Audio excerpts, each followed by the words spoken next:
दो लोगों में सिमट के रह गई है और सारी की सारी सियासत उन दोनों कैसे एक रखा जाए उस पे आ गई। आम आदमी पार्टी के रणबांकुरों की नजर जो है वो मरुधरा के 2023 के रण पर है। बस एक नियत है कि एक ईमानदार सरकार आए जो जनता के मुद्दों की बात करे, जनता की बात करे, ना कि अपनी कुर्सी बचाने। जो है मुख्यमंत्री, जो वर्तमान मुख्यमंत्री है वो अपनी कुर्सी बचाने में, जो बाकी लोग हैं उस कुर्सी को पाने में। और भाजपा में भी आप देखेंगे तो 1 दर्जन मुख्यमंत्री है भाजपा में। देखने वाली बात ये होगी कि क्या वहां पर आम आदमी पार्टी अपना कोई कमाल दिखा पाएगी। साल 2011 के अंदर अन्ना आंदोलन के समय अरविंद केजरीवाल को देख करके शायद किसी ने भी नहीं सोचा होगा कि ये दिल्ली की राजनीति को इस तरह से बदल के रख देंगे। लेकिन उसके तकरीबन 10 सालों के भीतर ही हमने पंजाब का हाल देखा कि किस तरह से सूबे के दिग्गज यानी कि कैप्टन अमरिंदर सिंह की कुर्सी को छीना गया।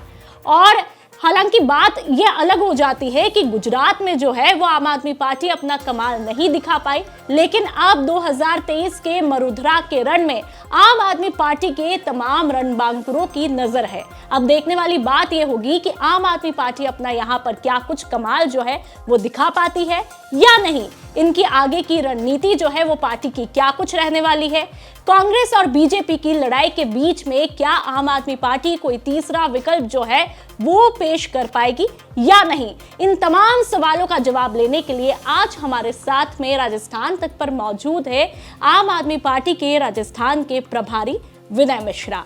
तो आज उन्हीं से मुलाकात करते हैं और तमाम सवालों के जवाब लेते हैं। विनय जी, आपका बहुत बहुत स्वागत है राजस्थान तक पर। बहुत बहुत धन्यवाद आपका।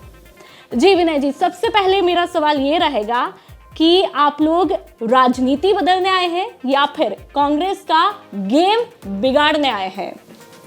देखिए, कांग्रेस का गेम बिगाड़ने के जहाँ तक सवाल है, दिल्ली में हमने एमसीडी में बीजेपी को हरा के दिखा दिया और हमने दिखा दिया कि हम बीजेपी को हरा सकते हैं। गुजरात जहाँ इतना बड़ा चैलेंज था, आज गुजरात में 41 लाख लोगों ने अरविंद केजरीवाल जी को वोट दिया है। 41 लाख, आप सोच सकते हैं कि पहला चुनाव लड़े और 13% लोग आम आदमी पार्टी को वोट दें। तो आप देखते हमने बीजेपी के गढ़ को भी हिलाया, ऐसा नहीं है।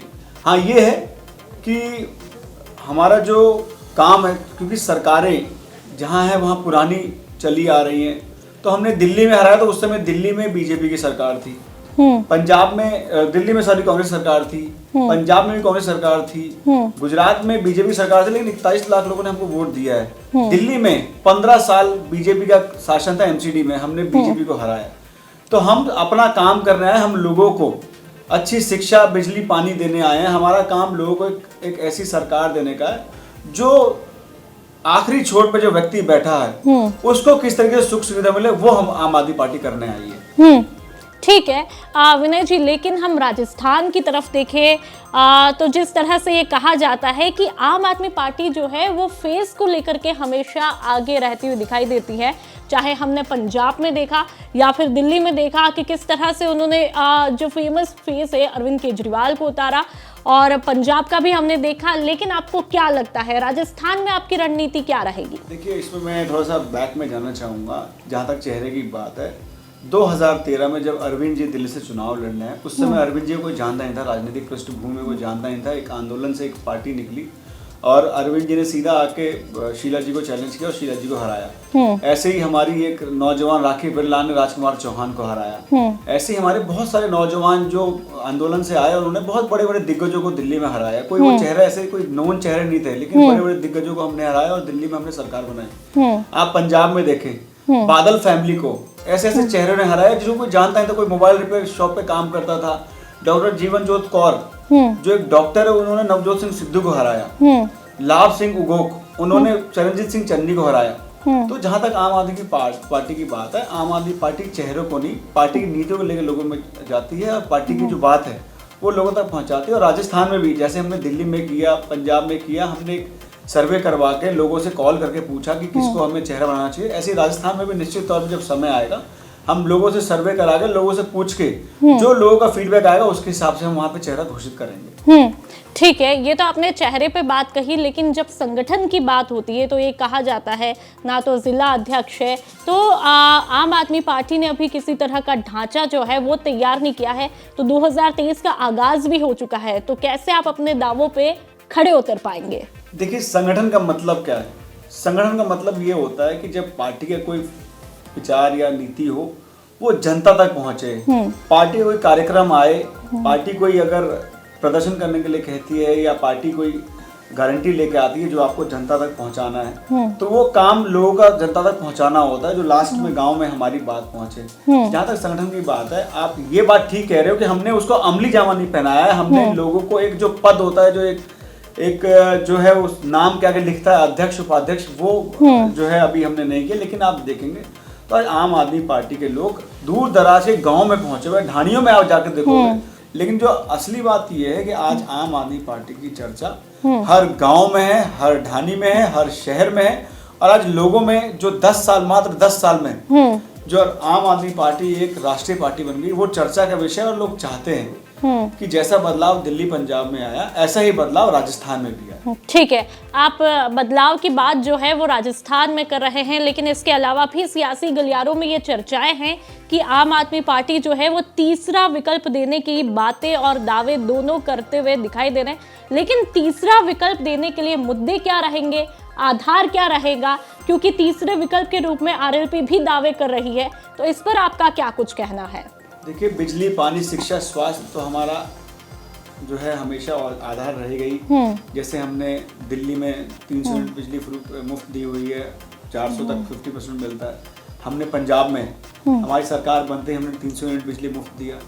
तो हमारा राजस्थान में बिजली और पानी तो मुद्दा रहेगा ही रहेगा। साथ में वहाँ पे आप अनएम्प्लॉयमेंट देख लीजिए कितना ज़्यादा है। आज आप नारी सुरक्षा पर अगर बात करें तो राजस्थान नंबर 1 पे है। आज नारी पे सबसे ज़्यादा अगर कहीं शोषण हो रहा है तो राजस्थान में हो रहा है। अगर क्राइम की आप बात करो तो आप देखिए, हमने पंजाब में क्राइम कंट्रोल किया, हमने ड्रग्स माफिया को वहाँ पे कंट्रोल किया, तो सारे के सारे ड्रग्स माफिया राजस्थान में आ गए। पुलिस वही, फोर्स वही, सरकारी कर्मचारी वही, लेकिन आज नियत में ईमानदारी है काम करने की, तो आप देखिए वही लोग अच्छा काम कर रहे हैं। और आज पंजाब आपने देखा होगा, मात्र 6 महीने में पंजाब का क्राइम कितना कम हो गया।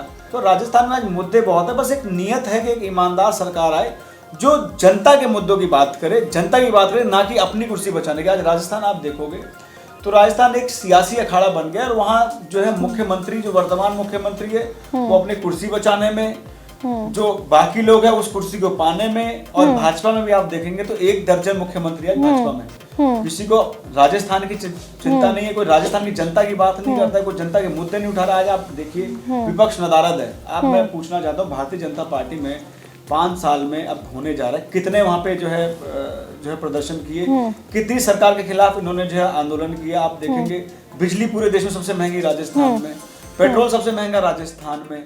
ठीक है, आपने ये तमाम बातें कही हैं कि राजस्थान की क्या कुछ हालत है, उस पर आप बता रहे हैं।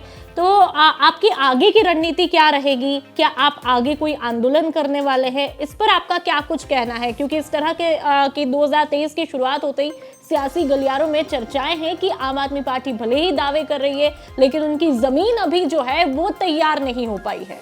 देखिए, जहाँ तक आगे की बात है, तो अभी हमने बताया आपको कि अभी हमने जो पीछे हमने काम किया था, तो हमने जितने एक्टिव वॉलंटियर्स थे जिन्होंने बहुत एक्टिवली 8 महीने काम किया, जिन्होंने हमारे जितने भी कार्यक्रम थे उसको सफल बना, उनको बुला के दिल्ली में हमारे जो राष्ट्रीय संगठन महामंत्री संदीप पाठक जी ने खुद उनसे मुलाकात की, उनसे मिलकर उन्होंने चर्चा की, उनसे फीडबैक लिया, कैसे क्या काम हुआ और आगे और क्या करना चाहिए, कैसे हमें राजस्थान में पार्टी को मजबूत करना चाहिए, क्या क्या हमारी जो है पॉलिसी रहनी चाहिए, और जनता तक पहुंचने के लिए हमें क्या क्या काम करना चाहिए जिससे जनता में आम आदमी पार्टी के प्रति रुझान बढ़े। तो वो अभी फीडबैक संदीप जी ने खुद लिया है। 1-to-1 सभी संभाग के जितने हमारे संभाग के वॉलंटियर्स आए, 7 संभाग के लोगों से 1-to-1 उन्होंने किया। उनसे फीडबैक लेकर उन्होंने एक रिपोर्ट तैयार करके अरविंद जी को भेजी है, और बहुत जल्द अरविंद जी उस रिपोर्ट का फीडबैक लेके उसको राजस्थान में हमें कैसे करना है, क्या क्या गारंटीज, क्योंकि बाकी पार्टी मैनिफेस्टो निकालती है, आम आदमी पार्टी गारंटी लेके आती है। प्रॉपर प्रोग्राम हम लोग लेके आ रहे हैं, क्योंकि सिर्फ एक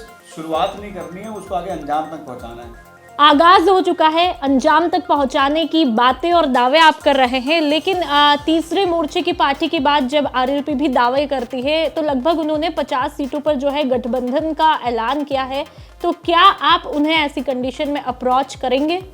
देखिए, मैं आरएलपी की बात कहाँ करूँ, वो गठबंधन से ही बने हैं। वो अपनी तो कुछ है नहीं, तो बेचारे जिसके पास अपना कुछ नहीं होता वो गठबंधन की बात करते हैं। उन्होंने वो पीछे भी भाजपा से गठबंधन करके सांसद बन गए और उनकी सोच क्या है, व्यवहार क्या है, उसके बारे में नहीं जाना चाहता।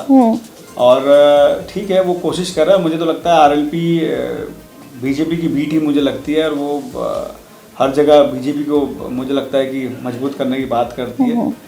और तीसरे मोर्चे की जहाँ तक बात करूँ, राजस्थान की एक तासीर रही कि राजस्थान में हमेशा लोगों ने नेशनल पार्टी को ही वहाँ पे सराहा है। और नेशनल पार्टी में आप देखेंगे तो वहाँ पे कांग्रेस बीजेपी तो है ही, लेकिन आज हमारी पार्टी नेशनल पार्टी बनने के बाद वहाँ के लोगों में जहन में ज़्यादा बैठ गई है और राजस्थान के लोग नेशनल पार्टी में ज़्यादा विश्वास करते हैं। तो मुझे लगता है कि अगर तीसरा विकल्प वहाँ कोई मजबूती से बनेगा तो वो आम आदमी पार्टी बनेगी। ठीक है। इसके अलावा सियासी गलियारों में बीटीपी से गठबंधन की चर्चाएं भी सुनने को और देखने को मिल रही है। इस पर आपका क्या कुछ रिएक्शन? देखिए, अभी समय आने दीजिए, भी बहुत जल्दबाजी है इन सब पे बात करना। भी चुनाव 1 साल है, गठबंधन क्या होगा, पार्टी मतलब ये चर्चाएं चल रही है वो सही चल रही है? देखिए, ये सब कुछ पार्टी इस पे फैसला लेती है, केंद्रीय नेतृत्व इस पे फैसला लेगा। तो जो भी फैसला होगा हम आपको जरूर उससे अवगत कराएंगे। जी, साथ ही आप इस बात का खुलासा कर पाएंगे कि आम आदमी पार्टी के जो प्रदेश अध्यक्ष रामपाल जाट, उन्होंने क्यों पार्टी को छोड़ा है? इस पर आपका क्या कुछ कहना है? देखिए, पुरानी चर्चाएं हैं, पुरानी बातें हैं। बहुत से लोग एक्टिव हुए थे जो अब डीएक्टिव हो गए हैं, कोई अपने काम धंधों में लग गया। और नहीं, लेकिन जब शुरुआत ही ऐसी होगी तो भरोसा कैसे जताया जाएगा? देखिए, आज राजस्थान में जो सबसे बड़ा चैलेंज आम आदमी पार्टी का जो चैलेंज है वो भरोसे का ही है। लोगों को भरोसा दिलाना है कि आम आदमी पार्टी इस बार मजबूती से चुनाव लड़ेगी। क्योंकि पीछे क्या हुआ, पीछे जो चुनाव लड़े थे तो चुनाव में कुछ कमियां रह गई थी पार्टी की तरफ से, जिसको हमने समझा है। और हमारी कोशिश रहेगी इस बार वो कमियां रहे तो निश्चित तौर पे इस बार लोगों का विश्वास हमें जीतना। और मैं तो हमेशा कहता हूँ, अगर राजस्थान के लोगों को और हमारे वॉलंटियर्स को, बहुत बड़ा वॉलंटियर बेस, अगर उनको ये विश्वास हो जाए कि आम आदमी पार्टी बड़ी मजबूती से चुनाव लड़ने जा रही है, तो बहुत बड़ा वॉलंटियर बेस हमारे राजस्थान में है। और बहुत से पुराने लोग एक्टिव हो जाएंगे, और उसमें जब एक्टिव होंगे तो निश्चित तौर पर पुराने ऐसे चेहरे जिन्होंने पार्टी के लिए काम किया उनको भी हम एक्टिव करेंगे। और निश्चित तौर पर दोबारा उनसे रिक्वेस्ट करेंगे कि पार्टी के लिए काम करें और पार्टी को दोबारा से मजबूती दें। ठीक है विनय जी, हमने 2018 का भी जो है वो चुनाव देखा था और तकरीबन ज़्यादा से ज़्यादा 15,000 का वोट शेयर जो था वो रहा था। और उस दौरान जो है मनीष सिसोदिया और कुमार विश्वास जैसे दिग्गजों पर जिम्मेदारी थी। तो अब आपको क्या लगता है कि 2023 में कोई तस्वीर बदलेगी राजस्थान में? देखिए, मैंने आपको कहा पीछे निश्चित तौर पे कुछ कमियां रह गई होंगी जिस वजह से हम लोग चुनाव ठीक से नहीं लड़ पाए। लेकिन उस समय के परिवेश में और आज के समय में पार्टी में बड़ा फर्क है। पार्टी बहुत आक्रामक हो गई है। उस समय पार्टी आंदोलन से निकली थी तो दिल्ली में ही था, हमारे पास कुछ दिखाने के लिए नहीं था, हमारे पास कुछ काम दिखाने के लिए नहीं था। तो अब हमारे पास दिल्ली का विकास मॉडल है, पंजाब में भी हम उसी तर्ज पे काम कर रहे हैं। तो आज हमारे पास एक शोकेस मॉडल है जहाँ हमने जो काम किया है वो हम दिखा सकते हैं। तो अब निश्चित तौर पे दिल्ली में राजस्थान के बहुत से लोग, ग्रामीण परिवेश से लोग आते हैं, यहाँ नौकरी कर रहे हैं, कोई सरकारी नौकरी में है, कोई प्राइवेट नौकरी में, बहुत सारे परिवार जो वहाँ से यहाँ के बसे। तो आज वो दिल्ली में बदलाव देख रहे हैं। आज वो देख रहे हैं कि दिल्ली में कितना विकास हुआ है। और दिल्ली में प्रवासियों की बात अगर किसी ने की है तो अरविंद केजरीवाल जी ने की है। तो ये बातें जो दिल्ली में विकास है ये आज चर्चा का विषय है। और राजस्थान के दूर दराज के गाँव में भी आज अगर पार्टी की चर्चा है तो इसलिए चर्चा है कि लोग जो दिल्ली में काम देख रहे हैं वहाँ देख रहे हैं कि दिल्ली में काम हुआ। तो हमारे पास एक दिखाने के लिए मॉडल भी है। और मॉडल ऐसा है कि जो गारंटी के साथ हमने किया 2020 में कि आम आदमी पार्टी बहुत सीरियसली चुनाव लड़ रही है और हमारे राष्ट्रीय कन्वीनर अरविंद जी इंटरेस्ट ले रहे हैं, तो निश्चित तौर पर राजस्थान में आप बहुत बड़ा चमत्कार देखने को मिलेगा। देखते हैं कि 2023 में किस तरह का चमत्कार जो है वो आम आदमी पार्टी जो है वो दिखाएगी। लेकिन साथ ही जिस तरह से राजस्थान की राजनीति आप इन दिनों देख रहे हैं, गहलोत पायलट को लेकर के जो चर्चाएं चल रही है, खींचतान, गुटबाजी, उनके कामकाज को लेकर के आपका क्या कुछ सोचना है? देखिए, जब इस तरीके की जब लड़ाई चल रही होती है तो वहाँ जो है सरकार विफल हो जाती है और सरकार बिल्कुल बेलगाम हो जाती है।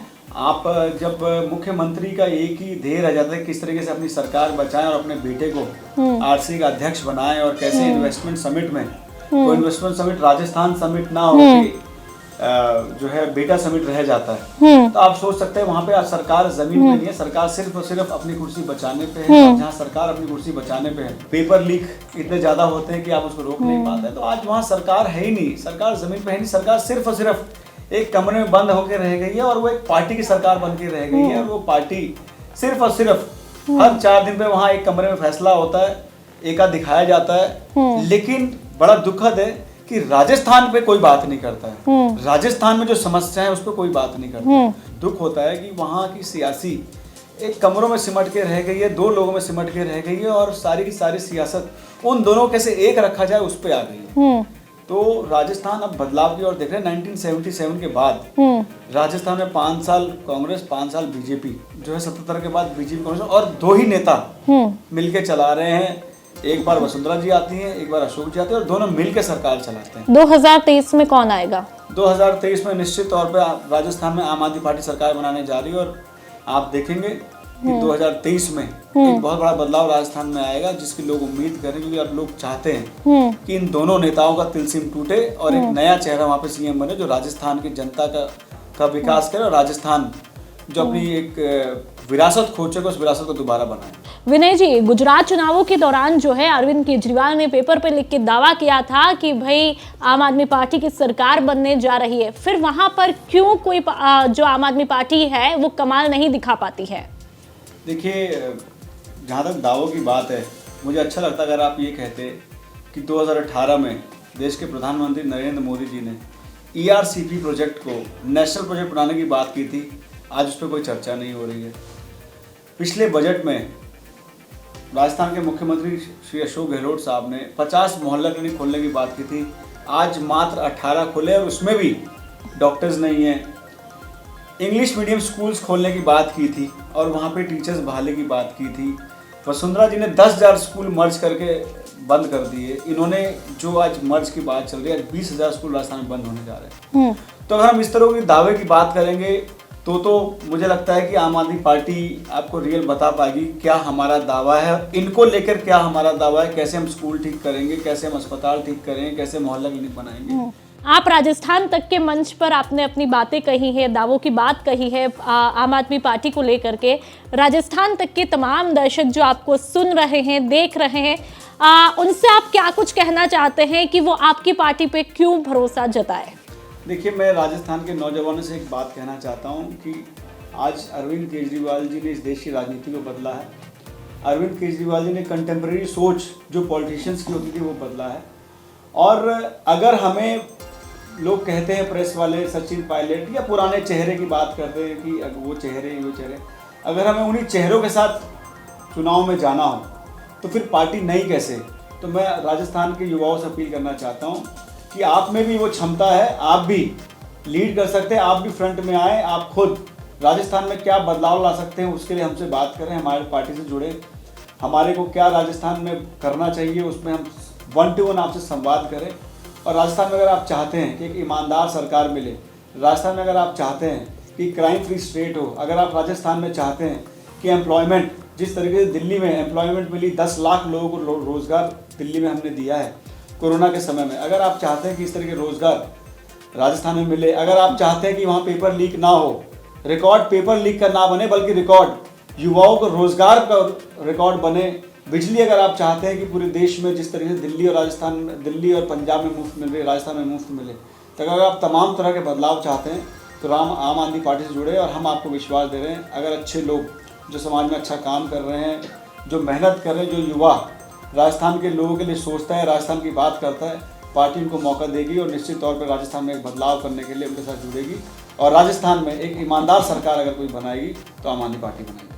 तो ये थे हमारे साथ में आम आदमी पार्टी के राजस्थान के प्रभारी विनय मिश्रा, जिन्होंने बड़े ही बेबाकी के साथ में तमाम सवालों के जो है वो जवाब दिए, साथ ही ये दावा भी करते हुए दिखाई दिए कि 2023 में जो है राजस्थान में आम आदमी पार्टी अपनी सरकार बनाने जा रही है। अब देखने वाली बात ये होगी कि इन दावों में कितना दम है या फिर इन दावों का दम निकलता है। अब मिलेंगे हम एक नए एपिसोड में एक नई शख्सियत के साथ। फिलहाल के लिए इतना ही और आप देखते रहिए राजस्थान तक। नमस्कार।